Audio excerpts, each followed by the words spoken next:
Et Rabotai, chers auditrices et auditeurs, nous abordons la paracha de cette semaine, en l'occurrence qui s'appelle Vayetse, sortir. Il faut vraiment sortir de tous les problèmes qu'ont rencontrés déjà les Avoten, ou Akedoshim, Abraham et Yitzhak, Nachon, chacun avec ses épreuves. Et nous allons aborder également, effectivement, les épreuves inattendues de Yaakov, le troisième patriarche, après les problèmes qui ont résulté de sa volonté, ou plutôt celle de sa mère, de pouvoir acquérir et la Bechora et surtout la bénédiction, la Beracha de Yitzhak Avinu. Et on voit que Yaakov, sur les ordres de son père, va quitter Beersheba pour se rendre à Haran. Et le titre de cette paracha est en lui-même évocateur de tout ce qui concerne Vayetse Yaakov, mi Beersheba. Ceci indique déjà, au nom de Yaakov Avinu, qui est le patriarche essentiel de Am Israël, Behir Sheba Avot, la sortie du peuple juif d'Eretz Israël vers la Galoute. C'est une Yetzia. Nachon? Vayetse Yaakov mi Beersheba vayelech Harana.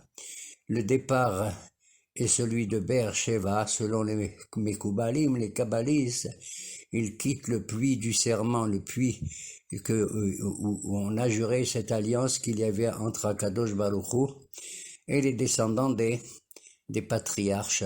Il le fait, je ne sais pas, contre sa volonté probablement, et il quitte Beersheba pour se rendre dans un pays qui porte un nom affreux, c'est Haran, Nachon, et nous-mêmes nous disons que le mot Haran, ça veut dire Haron Apo, c'est-à-dire le pays de la controverse totale et de l'animosité entre les nations par excellence, puisque celui qui va personnifier cette animosité affreuse, c'est Lavan, futur beau-père de Yaakov Avinu, Nachon. Et donc, nous voyons aussi que ceci représente, pour ainsi dire, Vayetse Yaakov. Yaakov représente la neshama de chacun d'entre nous. Pourquoi je dis la neshama de chacun d'entre nous?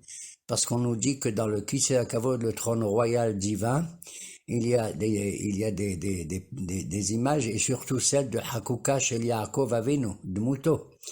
L'image de Yaakov est gravée dans le Kisei HaKavod, et cela représente les neshamot de chacun d'entre nous, Vayetse Yaakov, qui descendent de Beersheba pour se rendre où? Dans ce monde-ci qui ressemble à Haron Af.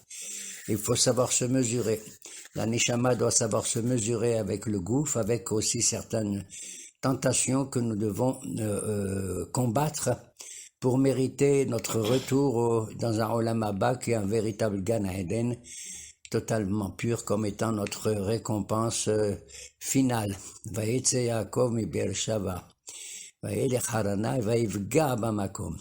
En chemin, d'ailleurs, je voudrais que, entre-temps, dire que selon nos maîtres, et non pas dans le texte écrit, Yaakov Avinu aurait au préalable passé 14 ans de sa vie à étudier où? Dans la yeshiva de Shem Ever. C'est pas suffisant. Pourquoi je ne m'emporte pas contre ça, mais tout de même, je n'arrive pas à saisir. Quel âge il avait Yaakov lorsqu'il a quitté Beersheba sur les ordres de ses parents? Il avait 63 ans. Il n'était pas marié encore, alors que le Pirkei Avot nous disent Ben Shmona Esrei la Choupa. Qu'est-ce qui empêchait Yaakov à se marier? Pourquoi ses parents ne l'ont pas envoyé beaucoup plus tôt, avant même l'affaire avec Esav, d'aller là-bas pour épouser l'une des filles de qui? De Lavan. 63 ans. Et il ajoute à ça, alors que Esav, quel âge il avait? 40 ans quand il s'est marié. Yitzhak Avinu aussi avait 40 ans. Et même 40 ans, ça me paraît un peu lourd, un peu long. Nachon? 63 ans, il ajoute à ça 14 ans qu'il étudie à la yeshiva de Shem et de Ever. Nuit et jour, il étudie. Il a quel âge quand il arrive chez Lavan? Il a 77 ans. Il va travailler 7 ans encore pour se marier avec l'une des filles, parce qu'il souhaitait se marier avec Rachel, Nachon, qu'il avait rencontré un peu plus tard dans le puits avec les bergers. Et puis, il y a le stratagème qui se fait, Nachon, et qu'on lui donne Léa à la place de Rachel. Et donc, on voit qu'il se marie, quel âge il a? 84 ans, 77 plus 7 ans qu'il travaille pour pour Lavan. Et tout cela est un véritable rêve, je ne sais pas, est-ce qu'une vie comme ça, on peut la considérer comme étant véritablement normale. Il est peut-être le symbole de tout le Ham Israël qui va en exil. Et quand on est en exil, la réalité, elle n'est pas acceptable tout à fait. On est comme dans un rêve. Voilà pourquoi. Vaïfga bamakom, hein, nachon. Il arrive à un endroit. Vayalen sham ki ba shemesh. Il va passer la nuit dans un endroit, car le soleil s'est couché. Là, j'ai moi une question à poser. Vaïfga bamakom. J'ai mal traduit. Il n'est pas arrivé dans un endroit, mais bamakom, behamakom, dans l'endroit. C'est-à-dire que la Torah nous cache de quel endroit il s'agit, quel lieu il s'agit. Selon certains de nos maîtres, ce makom, c'est tout simplement quoi? C'est Har Hamoria. C'est le futur endroit où sera construit le Beth Amikdash. Et pourquoi je suis sûr qu'il s'agit de ça? Parce que le mot makom, désigne aussi, c'est un des noms de Akadosh Baruch Hu. D'accord? Il s'appelle Hachem, il s'appelle Shaddai, il s'appelle Adonai, etc. Il s'appelle Elohim. D'accord? Mais il y a un nom comme ça, auquel on ne pense pas, qui est le mot Makom. Comme on le dit tous les soirs dans la Haggadah de Pessah, Baruch HaMakom, Baruch Shenatan Torah l'Amo Israël, Baruch. Donc le mot Makom désigne le lieu par excellence, c'est l'espace par excellence, de telle sorte qu'on n'a pas le droit de dire que le monde c'est le lieu du bon Dieu, c'est le Makom de Dieu, c'est Hachem qui est le Makom de tout ce qui existe. Il n'est pas le Makom uniquement du pôle Nord et du pôle Sud de la Terre, il est le Makom des milliards et des milliards d'étoiles et des galaxies, d'accord? Ainsi. Voilà pourquoi ce mot Makom désigne aussi Akadosh Baruch Hu. Je donnerai un remède pour dire qu'il s'agit d'Hachem. Si tu prends le nom de Hachem, Yud Ke Vav Ke, c'est-à-dire en valeur numérique 10, 5, 6, 5, Yud He Vav He, nachon, et tu fais le carré. Qu'est-ce que c'est qu'un espace? L'espace, c'est quand tu multiplies la longueur, le orech avec le rohav, la longueur avec la largeur. Donc je vais multiplier le Yud, le He, le Vav et le He avec eux-mêmes. Yud kafoul Yud multiplié par Yud, 10 kafoul, ça fait 100. He kafoul He, 5 kafoul 5. 25. Vav kafoul Vav, 6 fois 6. 36. Et le dernier He, 5 fois 5. 25. En tout, ça fait combien? 100, 25, 36 et 25. En tout, ça fait 186. Et quelle est la valeur, la gematria de Makom? Même, Kouf, Vav, même 186. Donc on voit que cet espace-là, Dieu est le Makom de tout, Nachon, l'espace de tout, c'est le chiffre du nom de Dieu par excellence, Yudke Vavke, multiplié au carré, Nachon. Vaïvga Bamakom. Qu'est-ce que ça veut dire Vaïvga? Au lieu de dire Vayavo Bamakom, ça veut dire Vaïvga. Quand on est pogué à quelque chose, ça veut dire j'étais brusquement arrêté par quelque chose, interrompu. Nachon? Ça veut dire que, et selon certains, ça veut dire que brusquement il était obligé de s'arrêter dans cet endroit pour justement avoir une certaine révélation, d'accord? C'est pas lui qui voulait s'arrêter, c'est l'endroit qu'il a arrêté, c'est le Har Hamoria, Vaïvga. Et le mot Vaïvga désigne aussi un autre verbe. Qu'est-ce que ça désigne? Al tifgabi, ne me touche pas. Ou alors ça veut dire l'ifgoa, ça veut dire aussi prier. Ça veut dire prier d'une manière brutale, pour ainsi dire, à l'improviste, au moment où on s'attend pas. Nachon, c'est aussi ce verbe l'ifgoa. Vaïvga bamakom aou. Tu vois aussi le mot aou, ça veut dire c'est lui, c'est cet endroit-là de Har Hamoria. Vayalencham ki ba hashemesh. Il a passé la nuit. Pourquoi? Parce que le soleil, il s'est couché. Tu traduis très mal, mon fils. Il est venu. C'est comme ça qu'on traduit tous. On aurait dû dire Kishachav à Hashemesh. Le soleil s'est couché. Comme on dit en français, le coucher du soleil et le lever du soleil. C'est étrange comme expression. Le soleil, il est venu et ça veut dire le soleil s'est couché. Ça veut dire qu'en vérité, le soleil ne se couche jamais. C'est nous qu'on se couche. C'est nous qu'on est fatigué, qu'on veut dormir. Pourquoi? Parce que le soleil, qu'est-ce qu'il fait? Nous, on croit qu'il est allé, hein? Mais en vérité, il va toujours être brillant, il va illuminer le monde entier de l'autre côté de la Terre. Hein? Pendant que c'est la nuit ici, là-bas en Amérique, qu'est-ce que c'est? C'est le jour. Donc, d'accord. Il y a une autre expression qui dit qu'il bat à Shemesh. Il s'est arrêté là-bas parce que le soleil est arrivé. Qui c'est le soleil? C'est Yaakov lui-même. Il est comparé, pour ainsi dire, il est comparé au Shemeshma, parce qu'il va éclairer l'humanité avec tout ce qu'il a fait, et tous ses descendants, et le don de la Torah, etc. Nachon? Alors, c'est ça qui va Shemesh. Vayalen Sham. Et il va passer la nuit. Cette nuit, c'est la nuit de l'exil, c'est la nuit du galout, pour ainsi dire. Mais cette nuit du galout, il va réussir, peu importe si elle est longue ou pas longue. Tu as des galoutes de 70 ans, nous on a passé un galout de 2000 ans et tout. Ça veut dire qu'en fin de compte, ben Shemesh, le soleil va venir. C'est-à-dire la Géoula, qui bat Shemesh. Va Yahalom, il s'endort. Non, avant de s'endormir, qu'est-ce qu'il fait? Il va prendre les pierres de l'endroit pour les placer, pour se protéger des animaux sauvages. D'un côté, il va faire un mur à droite, un mur à gauche. Certains disent qu'il va les utiliser aussi comme un coussin, pour ainsi dire. Il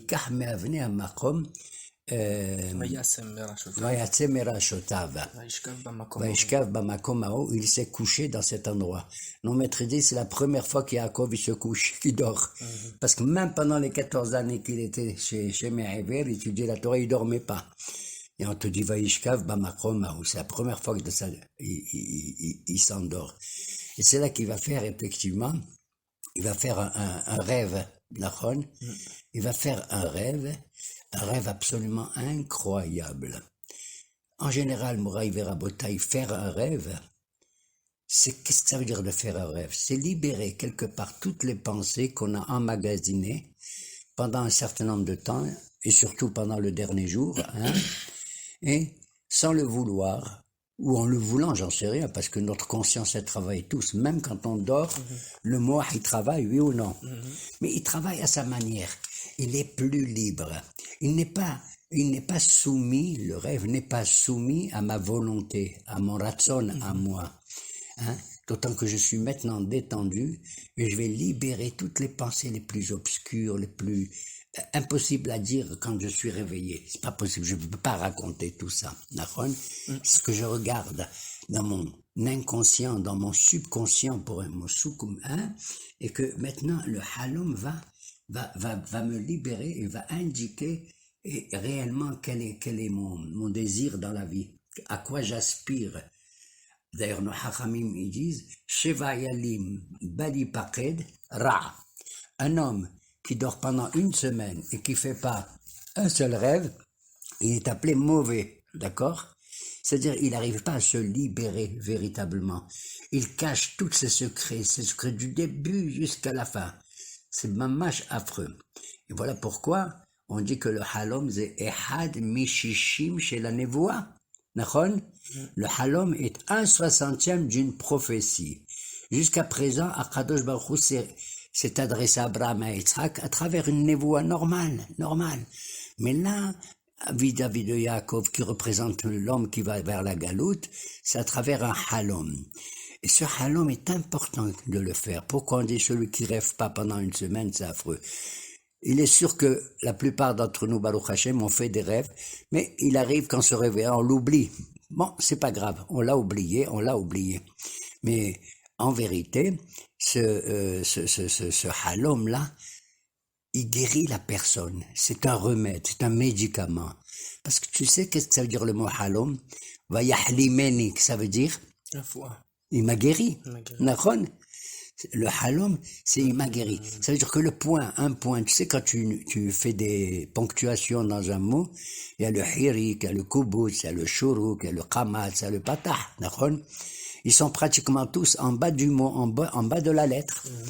Tandis que le halom, lui, c'est un point qui est en haut de la lettre, c'est holem ou holam. On appelle comment ce point? Holam. Le holam, il est holem, Et donc, le rêve est une espèce de remède que nous avons, qui va nous permettre de purger un peu certaines de nos idées, qu'elles soient bonnes ou qu'elles soient pas bonnes, peu importe.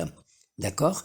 Elles vont ou être brillantes, elles vont me permettre de continuer la marche là où je vais et me protéger parce que je vais aller à Haran, ou alors me guérir d'un certain nombre de choses que j'ai. On doit guérir Yaakov de quoi? Eh bien, du sentiment qu'il a, que tu le veuilles ou non, qu'il a, entre guillemets, pour ainsi dire, volé la Bechora à qui? À Esav. Et surtout, il a volé la Beracha à son frère. C'est pas évident du tout pour Yaakov. Même s'il a écouté la voix de sa mère qui était au courant qu'elle avait 2 enfants dans le ventre, il était vers la Vodazara et l'autre vers la Torah, etc. N'empêche que tu le veuilles ou non, c'est son frère.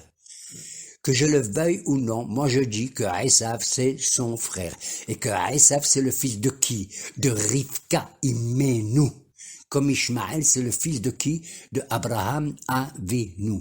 Et il faut qu'on compose avec ça un jour ou l'autre de ramener vers la Teshuvah et de ramener vers le bien qui? Esav et même Ishmaël, dont on dit qu'il aurait fait Teshuvah à la fin de sa vie. Nachon. Et pourquoi je dis ça? Parler du frère de Esav, c'est pas que je vais le vanter, pas du tout. C'est pas que je vois en lui une personne positive totalement, mais quelqu'un que de toute façon il faut ramener, c'est un être humain. Akadosh Baruch Hu, il a créé un seul Adam Arishon, desquels viennent toutes les nations du monde, pour pas qu'une nation dise je suis plus grand que toi parce que mon père il est plus important que ton père. Pas du tout. On a tous le même père. Et je veux pas m'alourdir dans ce sujet. Ça veut dire que Or la Goyim venibrecho kol mishpachot adama. Si on a reçu la bracha, c'est pour nous, bien sûr, qu'on se perfectionne dans la volonté divine et dans ses mitzvot, mais aussi un jour ou l'autre de ramener pas mal de certains des Goyim, parmi lesquels il y a ce qu'on appelle des Hassidei Umot Haolam. Et je voudrais prendre l'exemple, mon fils, on l'a étudié ensemble, je crois, d'un personnage absolument incroyable, qui s'appelle Antonin, en hébreu Antoninos, d'accord? C'était un gouverneur romain qui a assuré sa souveraineté ici en Israël du temps du maître, du prince de tous les juifs, de la communauté juive et du plus grand rabbin qui s'appelle Rabbi Yehuda Hanassi. Or, Antonin et Rabbi Yehuda Hanassi avaient des relations incroyables, d'amitié profonde, et qui étaient fondées sur les études de quoi? Du monde et de la Torah, essentiellement. Antonin allait même en cachette pour traverser des tunnels pour aller dans la maison de Rabbi Yehuda Hanassi, Nachon, pour étudier avec lui la Torah et tout. Et très souvent, un avait raison ou un autre avait raison. Et tu vois même que des fois, dans des questions de savoir quand est-ce que un être humain, le Yetzer Hara, il vient l'aborder, c'est Antonin qui a eu raison contre qui? Contre Rabbi Yehuda Hanassi, le maître de la Mishnah. Pourquoi Antonin fréquentait Rabbi Yehuda Hanassi? Tous les deux, ils étaient riches, tous les deux, ils avaient tout ce qu'il fallait dans la vie, dans ce monde. À tel point qu'on dit que jamais, dans leur table, il manquait ni des radis, ni des laitues, ni quoi que ce soit. L'otznon velo hazeret, d'accord? Ils avaient donc ce qu'il fallait dans ce olamazé et tout. Donc leur rencontre, elle a été uniquement ce que j'appellerais spirituelle, intellectuelle, basée sur la volonté divine, la connaissance de Hakadosh Baruch Hu dans ce monde. Et tu sais pourquoi? Eh bien, avant même que tu le saches, un beau jour, la maman de Rabbi Yehuda Hanassi était enceinte de lui. D'accord?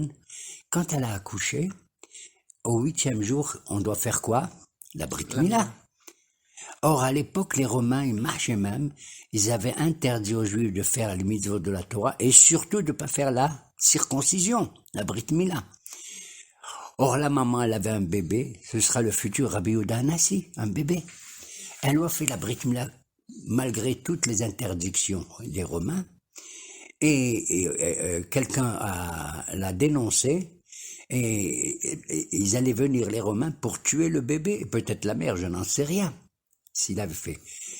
Or, la mère de Rabbi Yehuda Hanassi, elle avait son bébé, elle est allée rencontrer une mère, une femme romaine, importante, laquelle, elle aussi, elle avait donné naissance à un bébé. Qu'est-ce qu'a dit la Romaine? Elle dit, tu sais, j'ai appris qu'on veut tuer ton bébé parce qu'il a fait la circoncision et tout. Nous, on ne fait pas, mais vous la faites, c'est votre mitzvah. Et on risque de le tuer, ton bébé. Tu sais ce qu'on va faire? On va les échanger. La Romaine, elle a donné son bébé, qui n'avait pas bien entendu fait la circoncision, et elle a pris qui? Le petit Rabbi Yehuda Hanassi. Quand ils sont venus maintenant, les soldats romains, pour vérifier oui ou non comment il a fait la Brit Mila, ils ont vu qu'il n'était pas circoncis. Et le type qui les a dénoncés, il a dit, mais je vous jure, j'étais là le jour de la Mila. Il dit, arrête, ils ont tué le type qui a dénoncé, ce qu'on appelle en hébreu le Moser. Donc de là, j'apprends que quoi? Que Rabbi Yehuda Hanassi, il doit la vie à qui? Au bébé de cette mère romaine. Comment il s'appelle ce bébé? Antoninus. Donc tu vois comment déjà les choses peuvent se passer sans qu'on se comprenne que Akadosh Baruch Hu, il a créé aussi ailleurs des Hasidé ou Motaolam. Je vais te dire une chose encore incroyable. Il y a une halakha qui dit, dans le Shulchan Aruch, qu'il faut lire chaque semaine quoi? Shnaim Mikra Ve'hat Targum. C'est-à-dire on doit lire 2 versets de la paracha et leur donner leur traduction en Targum. Le Targum, c'est quoi? La traduction araméenne. Nachon? Qui c'est qui a fait le Targum? Un monsieur qui s'appelle Onkelos. En français, on l'appelle Aquilas. Qui c'est ce Onkelos? C'est un goy. Un goy, absolument goy, qui s'est converti au judaïsme, et ceci n'a pas fait le plaisir de tous les Romains, à tel point qu'ils ont voulu envoyer des gens pour le tuer. Et à chaque fois que les gens qui venaient, c'est eux qui mouraient, et ils n'arrivaient pas à tuer Aquilas, Onkelos, Naron, jusqu'au dernier qui est venu, etc. C'était absolument incroyable. Quoi? Il a traduit la Torah Onkelos. On le voit dans tous nos livres. À gauche, tu vois la traduction de Targum Onkelos, que souvent Rashi ici, et d'autres aussi. C'est-à-dire que le Targum a une valeur, je dirais, je vais pas dire des choses graves, presque autant que les versets de la Torah eux-mêmes. Puisque pour comprendre des mots, pour comprendre des idées, on lit le Targum. Pas seulement qu'on lit comme si c'était un Mefaresh, mais on le lit comme si c'était une mitzvah, comme si c'était un pasouk de la Torah. Shnaim Mikra, 2 fois le verset en hébreu et 1 fois en araméen de Onkelos. Je voulais citer ceci par rapport à quoi? À ce rêve que Yaakov Avinu y fait. Pourquoi je dis ça? Parce que Vayikach me'abnei hamakom. Il a pris les pierres de l'endroit. L'endroit, j'ai dit que c'était l'endroit où plus tard il y aura le Beth Amikdash, Naron, là où il y a le Even Hashitia, la première pierre qu'Hachem a créée pour créer le monde et tout. Il a pris des pierres de l'endroit. Mais c'est quoi ces pierres? C'est la chose la plus dure qui existe. Mais la chose avec la plus dure qui existe, c'est avec elle que tu vas construire le monde, que tu le veuilles ou non. Qu'on va construire des murs, qu'on va construire des maisons, qu'on va construire des palais, tout ce que tu veux. J'ai entendu une fois quelqu'un dire que l'histoire des pierres, c'est négatif. Pas du tout. Pourquoi c'est négatif de construire le monde? C'est négatif. C'est ce que Yaakov Avinu fait. Vayikach me'abnei hamakom. La pierre qui est apparemment la chose la plus dure au monde, c'est la chose la plus positive qu'il y a au monde. Elle est là où tu t'assois, sous ton plafond, à côté de tes murs, protégés partout. Je citerai un passouk qui est clair. D'ailleurs, il y a un passouk qui dit Ro'e Even Israël, que Israël c'est le berger de la pierre. Il y a un autre passouk dans le Hallel que tout le monde connaît.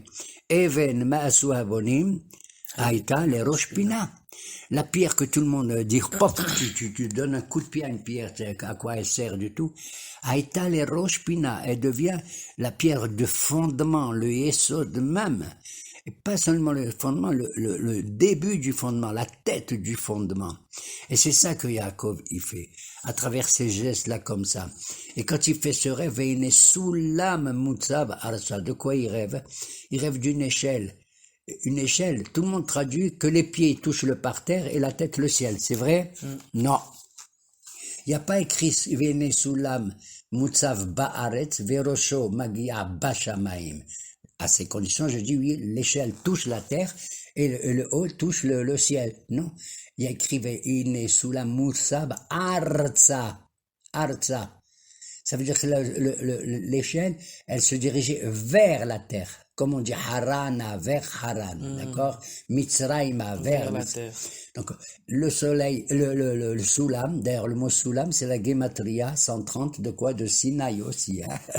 Entre guillemets. D'accord? Ce Soulam-là. Et touchait presque la terre, ne touchait pas la terre. Et le sommet du Soulam touchait presque le ciel. Ça veut dire, même si tu montes, tu dois sauter pour arriver à ce Soulam, pour continuer à monter. Et quand tu arrives en haut du Soulam, tu n'arrives pas chez le bon Dieu. Il y a toujours une séparation. Nachon? Magia Hashamaima. Bon, d'ailleurs, on dit quand même Hachem il se manifeste, il y a 10 tfahim qui le séparent de la terre. Quand Eliyahu Nabi il est monté au ciel, il y a 10 tfahim, c'est-à-dire combien 10 tfahim? C'est 10 fois 80 cm, 10 fois 8, qui le séparent du ciel. On peut pas être le bon Dieu et tout. On peut être la volonté de Dieu, le Ratson, mais pas être Akadosh Baruch Hu lui-même. Et ce Soulam, pour ainsi dire, représente l'être humain qui doit être le Soulam. Tu dois avoir en toi le Shamaim et le Eretz, c'est-à-dire le Rouhaniyut et la Gashmiyut. Les deux à la fois. Voilà pourquoi Vaïkahme Abne Hamakom. Et dans ce rêve qui est merveilleux. D'ailleurs, tu sais, quand quelqu'un il dort avant de dormir, qu'est-ce que tu lui souhaites? De faire des beaux rêves. Comment tu lui dis en hébreu? Et rêve tov. Et rêve tov. D'accord? Et quand tu veux qu'il se réveille, qu'est-ce que tu fais? Mets ton réveil matin. Rêve et matin. D'accord? Voilà. Tout est dans les rêves. La vie, c'est pas un rêve, c'est le rêve qui est dans la vie. Et c'est ça qu'il faut compter. Il faut pas que notre vie, on passe son temps à rêver, bien entendu. Hein? Mais même quand tout s'endort, mon esprit apparemment et tout, et Hamishishim chez la névoie et tout. Et donc c'est ce que voit Yaakov. Qu'est-ce qu'il voit dans cette échelle? Vehine malache Elohim, Olim veyordim bo. Il voit des anges qui montent et qui descendent. Alors certains disent, pourquoi il voit des anges qui montent et après des anges qui descendent? Il dit, les anges qui montent, c'était les anges d'Eretz Israël, puisqu'il est en Eretz Israël, et les anges qui descendent, ce sont les anges qui vont descendre pour l'accompagner jusqu'à Haran. Il y a des anges israéliens, et il y a des anges lavaniens, exiliques, et chaque ange, il a sa mission. Il y a une autre idée qui dit, qui voit Olim Veyordim, ça veut dire un toit. Quand tu étudies la Torah ou quand tu vis dans ce monde et tout, il faut savoir monter mais savoir descendre aussi. Ne pas rester en haut tout le temps. T'as compris? Parce que celui qui reste tout le temps en haut, il faut rien en bas. Il a une famille, il a la parnassa, il a l'echou piria veribia, il a un tas de missions à accomplir. L'echou kifchou et ta'aret, la conquête du pays et tout. C'est ça que ça veut dire. Il a vu des anges qui montent et des anges qui descendent. Vene Sulam Mutsab Artav Malach Elohim Olim Veyordim Bo. Le passouk suivant. Vehine Hashem Nitzavalav. Vehine Hashem Nitzavalav. Au-dessus des anges, au-dessus de l'échelle, c'est Dieu qui est Nitzav. Ça veut dire Nitzav? Ça veut pas dire qu'il est debout là-bas, ça veut dire qu'il est fixe. Dieu ne change pas. Vous avez compris? Vehine Hashem Nitzav Alav Vayomar. Et il a dit, Ani Hashem Papa. Je suis Hachem, Elohé Avraham Avicha. Elohé Avraham Avicha, Elohé Yitzhak. Je suis le Dieu d'Abraham, ton père, et le Dieu d'Isaac. Dis-moi, la Torah, elle se trompe ou quoi? Qui c'est le père de Yaakov? Yitzhak. Alors pourquoi la Torah dit Elohé Abraham Avicha? Parce que ton vrai père, c'est ton père bien sûr génétique, c'est Yitzhak. Mais le vrai père, c'est celui que tu as reçu quoi? Les brachot, parce qu'Yitzhak, quand il a béni Yaakov, il lui a donné les brachot de Abraham. T'as compris? Il faut être aussi proche de son père, de son grand-père, que de son père. D'accord? Ur ebanim levanecha. Tu dois avoir les enfants de tes enfants. C'est ça. Ater et zechenim bene banim. Donc le zaken par excellence, auquel on a dit Abraham zaken babayamim, c'est Abraham Avinu, par excellence. Alors, Vina Hashem Nisabala, Vayomer Anochi, etc. et il le réconforte, parce qu'il est plein de crainte. Il est plein de crainte. Qui, Yaakov? Pourquoi il a peur? Il a peur d'aller chez Lavan. Tout le monde sait qui c'est Lavan. C'est un grand ramaï, c'est un grand trompeur. On va le lui dire d'ailleurs. Tu sais, c'est un ramaï. Et Yaakov va répondre, si c'est un trompeur, un rusé, un malin, moi aussi je le suis. Et on le sait pourquoi. Puisqu'il a trompé son frère Nahon, il a trompé son frère Esav. Et il faut qu'il fasse un jour la paix avec Esav. On le verra plus tard dans la parasha de Vaïshlach, qu'ils vont s'embrasser là, mutuellement. Même si le baiser de Esav n'était pas totalement pur. Nahon, d'accord? Qu'est-ce qu'il lui dit le bon Dieu? Anochi Hashem Elohecha. הארץ, Haaretz asher שאתה ata שוכב yoshev בה. עליה, Oui. לך אתננה ולזרעך. Ah, tu as vu? Il n'a pas dit je vais te donner la teure, tout ça, tout ça. Il faut lui dire la vérité. Quelle est la promesse essentielle, première de Dieu à Yaakov? La terre. C'est la terre. La terre sur laquelle tu te couches, je la donnerai à toi et à ta descendance. Sur laquelle tu te couches, dis-moi, sur combien il se couche Yaakov, la terre? Même pas Arbaamot, hein? Même pas 4 empans, 4 coudées. D'accord? Ça veut dire que tout se passe. De la même manière que toi, tu te couches sur un morceau de terre, eh bien, je te promets que toute la terre d'Israël, du nord au sud, de l'est à l'ouest, Yammavaqid, Matsafon, Avanekba, je te la donnerai également. Tu te rends compte? Ça, tout ça, c'est dans un rêve qu'il entend tout ça. Lecha etenena ozaracha aharecha. Nachon? Ok? Et voilà ce rêve-là. Voilà, le Hachamim dit le rêve. Il y a certains qui disent Halomot lo ma'alim velo moridin. Un rêve, ne fais pas attention à un rêve. Souvent on fait des rêves mauvais, d'accord? Et on a peur d'un rêve mauvais. Ou on fait un très beau rêve, on voit qu'il se réalise pas. D'ailleurs, on verra plus tard que quand Yosef il fait ses rêves, il va mettre 22 ans pour les réaliser. Hein, il a rêvé, il avait 17 ans et il est devenu vice-pharaon qu'à l'âge de 30 ans. D'accord? Donc il y a 22 ans de différence. Nos maîtres ils disent, pour qu'un rêve se réalise, il faut attendre au maximum 22 ans. D'accord? Alors, Hachamim il dit, il y en a qui ont peur de faire un cauchemar, de faire un rêve ou ceci, cela. Ils disent, lo ma'alim velo moridin. Ne fais pas attention. Et ils ajoutent, même un rêve qui est vrai, il est en bar bloteven. Il n'y a pas un blé sans le foin, sans les écorces qu'il faut jeter. C'est-à-dire, dans un rêve, il y a des choses qui sont véridiques, qui sont des révélations, mais il y a toujours une image, une chose qui n'est pas valable, qui n'est pas du tout valable. Il faut savoir. Et il faut savoir la donner à des gens intelligents qui peuvent expliquer les faresh et ta halomot. Toi, tu n'es pas capable, toi-même. Parce que d'abord, tu es Karov la halom. Tu es, comment dire, en tant que nagoua dans cette affaire-là. D'accord? Tu es touché par ça. Et il faut aller demander à un type qui fasse le pitaron, qui fasse la révélation. Comme Yosef, il a révélé les rêves de Sarah Mashke du Sarah Ophim. Eux, ils n'ont pas été capables. Et il avait dit la Gemara un jour, un type excellent, intelligent comme tout, s'appelait Barhedia. Et il interprétait les rêves de tout le monde. Et un beau jour, il y avait 2 rabbins qui sont connus dans la Gemara, c'est Abaye et Rabba. D'accord? Et c'est incroyable, mais vrai, ces 2 rabbins qui étudiaient toujours ensemble en Habruta, ils faisaient exactement le même rêve, tous les soirs. Abaye rêvait de ça et Rabba il rêvait de la même chose. À plusieurs rêves, hein. Est-ce que c'est possible qu'on rêve 2 personnes le même rêve? C'est quelque chose de difficile à admettre. Mais c'est ce que la Gemara te raconte. Et ils n'y rêvaient pas, alors qu'ils étaient des grands tzadikim, des grands hachamim, à interpréter leurs rêves. Ils sont allés voir un type important qui s'appelle Barhedia, et il leur a interprété.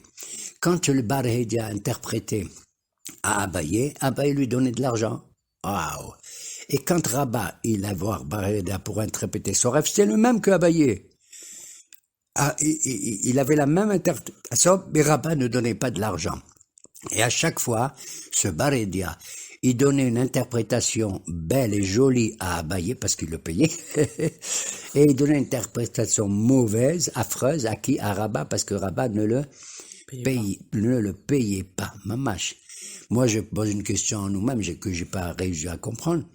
Si Barhedia, il a donné l'interprétation à Abaye de son rêve, j'ai pas besoin d'aller le voir, moi, Rabba, pourquoi? Parce que je prends l'interprétation qu'il a donnée à Baye pour moi aussi, puisque j'ai fait le même rêve. Mais tu vois que même une chose qui est la même, un même rêve, elle peut avoir une interprétation tout à fait différente selon la personne. Et surtout, en l'occurrence, quand Rabat, il payait pas ce Barédia. C'était un homme vraiment qui cherchait que de l'argent. Maman, c'est pour ça qu'il donnait un mauvais conseil à Rabat, jusqu'à ce qu'un beau jour, ils ont vu qu'il est tombé un cahier de ce Barédia où il y avait écrit « Kol halomot olchi maharape ». Le rêve, c'est pas lui le plus important. Ce qui est le plus important dans un rêve, c'est l'interprétation. C'est l'explication qu'on va donner. Et si toi, tu donnes une bonne explication, même si le rêve c'était un cauchemar, c'est merveilleux. Akadosh Baruch Hu, il va accepter l'interprétation plus que le rêve lui-même. D'accord? Tu vois comment on peut traduire. Tu vois, un type, par exemple, il conduit la voiture Shabbat.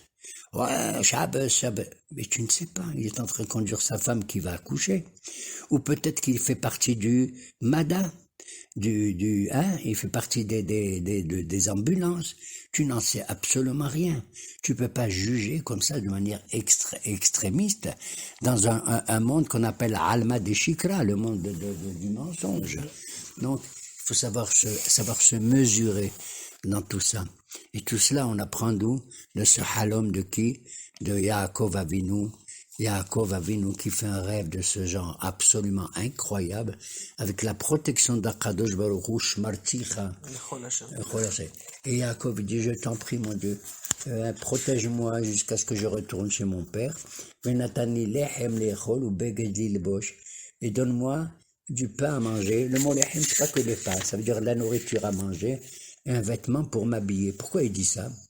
Parce que quand il a quitté Beersheva, Esav, le salopard, Esav, il a envoyé son fils Eliphaz pour attaquer Yaakov et même pour le tuer éventuellement. Parce qu'Esav, il avait dit que le deuil de mon père approche. Pourquoi? Parce qu'il respectait son père. On disait qu'il s'habillait très mieux que Rabban Shimon ben Gamliel pour servir son père. Il était Mechabed Aviv, comment il s'appelle, Esav et tout. Il a dit, j'attends que mon père, le deuil de mon père, et je vais tuer mon frère, d'accord? Comme il n'a pas pu le faire, son père était encore vivant, il a envoyé son fils Eliphaz.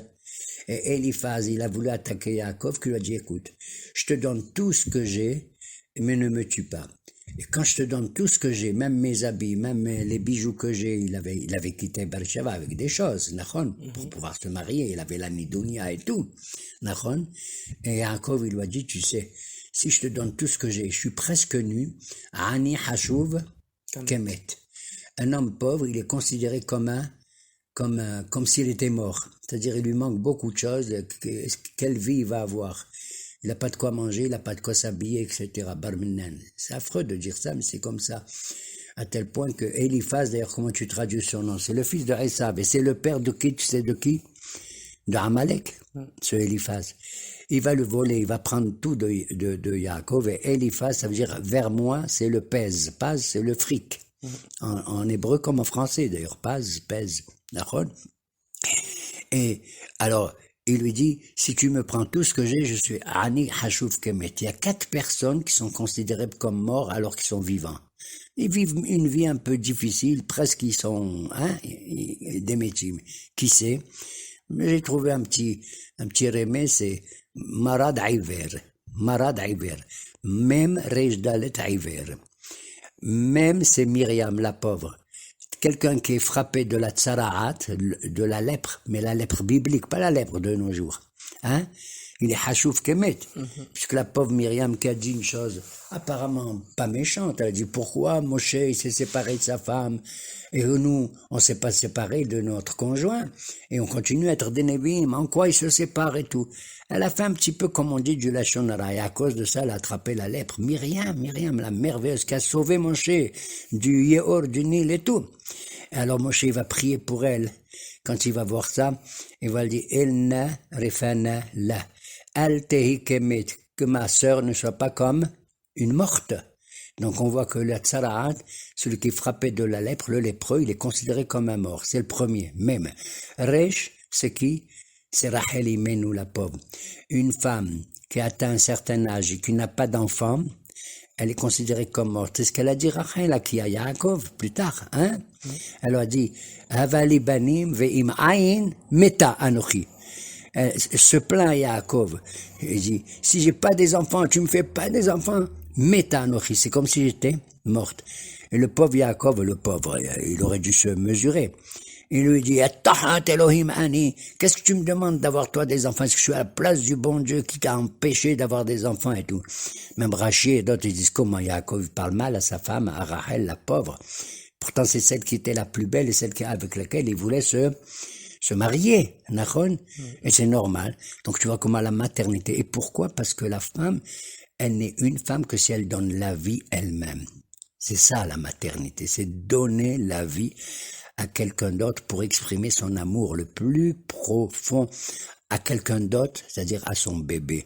Alors elle a dit, Vim ain meta anochi. Donc le lépreux, considéré comme mort. La femme qui n'a pas d'enfant barménane, elle est considérée comme morte. Le troisième mérite, c'est Datan et Aviran. Quand Moshe s'est sauvé d'Égypte, après avoir été dénoncé par les Juifs eux-mêmes, quand il a tué un Égyptien et quand il s'est mêlé de la bagarre entre deux Juifs, qui étaient Datan et Aviran, il s'est sauvé à Midian pendant des années et des années, plus de 40 ans, il était à Midian ou à Couche, Kadosh Baruch Hu lui a dit, allez, tu peux retourner en Égypte maintenant, qui metu à Anashim, Asher Birshu et Nafshecha. Ils sont morts, les gens qui voulaient te dénoncer, te tuer. C'est-à-dire, ils sont morts, ils sont pas morts, c'était Datan Vaviram. C'était des gens extrêmement riches et ils ont perdu de leur richesse. Donc, ils sont devenus pauvres. Donc, on voit Ani Hashuv, Kemet. Ils sont morts comme s'ils étaient morts. Et le quatrième, qui est considéré comme un mort, c'est le Iver, l'Oaleni, celui qui est aveugle, celui qui est souma. Eh bien, il est privé des choses les plus importantes de la vie, c'est de voir, bien sûr, de voir là où il vit, là où il est. Voilà pourquoi nos maîtres ils nous disent, c'est cité dans le pasuk, que Bemahashachim Hoshivani Adonai. Dans l'obscurité, Dieu m'a conduit. Et même dans l'obscurité que Dieu nous conduise, eh bien, il est ratson que nous ayons de la lumière à l'intérieur de notre neshama, à l'intérieur de notre corps. Et de toute façon, on n'est pas seul. Quand on est dans cette situation, on a toujours ceux qui nous aiment autour de nous et qui sont nos yeux. Voilà pourquoi les Haïdim, pas les Haïdim, les juges en Israël, dans le Sanhedrin, comment on les appelle? Aïné, Haïda, les yeux de la communauté. Il y a une raison que notre communauté ne soit jamais aveugle et qu'elle soit dirigée par les gens les plus importants et ceux qui veulent le bien de chacun d'entre nous. Amen. Kenehe Ratson. Amen. Et rêve tov, faites de beaux rêves.